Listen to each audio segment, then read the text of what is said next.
তুমি বলেছো যে বাংলাদেশের প্রথম ব্লকচেন আমি লঞ্চ করছি। এটা পাবলিক ব্লকচেন হবে। পাবলিক ব্লকচেন নিয়ে কাজ করছে, বাট এই পর্যন্ত ইন্টারন্যাশনাল মার্কেটে কিংবা এভাবে ইন্ট্রোডিউস কেউ হয়নি আমার জানা মতো। ক্যাপিটাল মার্কেটটা কীভাবে চলছে এই বিষয়গুলো নিয়ে গত 15 বছর আমার পুরো কেরিয়ারে, পুরো জার্নিতে আমার অভিজ্ঞতা এটা।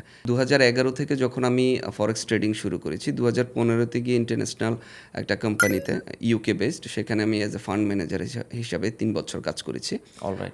তার পরবর্তীতে 2টা ব্রোকারে অ্যাজ এ এডুকেশন ডিপার্টমেন্টের হেড হিসাবে ছিলাম। যেখানে ট্রাস্ট অ্যান্ড ট্রান্সপারেন্সির প্রয়োজন পড়বে সেখানেই ব্লকচেনের প্রয়োজন। তো ডে বাই ডে যে ব্লকচেনগুলো আসছে, প্রথম শর্তই রাখছে যে আমরা গ্যাস ফি কমাবো। গ্যাস ফি যখন কমে যাবে, ট্রানজ্যাকশন ফি যখন কমে যাবে, তখন ইউজ কেস বেড়ে যাবে। আমার প্রথম স্টেপটাই ছিল যে ব্লকচেন টেকনোলজি আমি বাংলাদেশে ইন্ট্রোডিউস করব।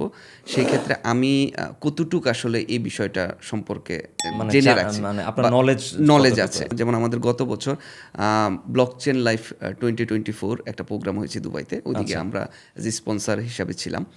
সো সেইখানেও যখন আমি বাংলাদেশ নিয়ে কথা বলছিলাম এবং ইন্ট্রোডিউস করছিলাম যে বাংলাদেশেরই, আমি বিলং করি বাংলাদেশ থেকে এবং বাংলাদেশি একটা ব্লকচেন ইন্ট্রোডিউস করতে যাচ্ছি।